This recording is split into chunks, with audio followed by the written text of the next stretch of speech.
Apakah hukum rapatkan sah kalau tak rapat sah kira gua ni?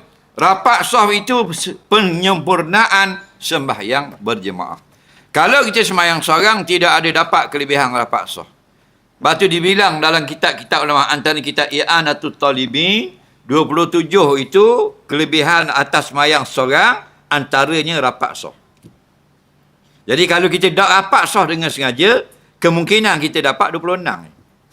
Kita tak rapat sah. Tak betul pula tumi atas garisan, mungkin jadi 25. Kita tak jawab azan, tinggal 24. Tak jawab qomat, tinggal 23. Tak kata amin bersama imam, tinggal 22. Takbir lambat pada tu imam, tinggal 21. Boleh jadi begitu. Maksud 27 tadi. Okey? Jadi moleknya kita terang sokmo apa makna rapatkan sah istawu sufufakum wa'tadilu. Nampak?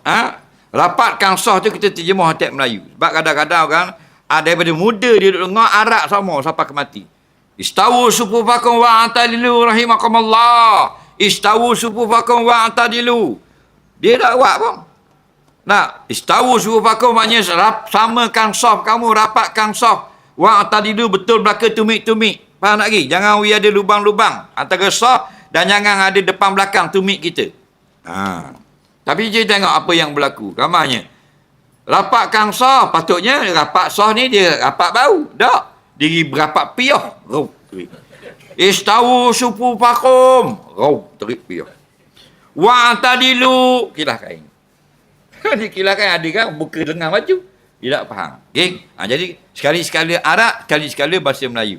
Rapatkan sah, bau bersentuh bahu, dan wa'tadilu betulkan sah, tumit semua di atas garisan. Tak ada masalah pun kita terjemah. Yang tak boleh terjemah azan saja. Faham tak lagi?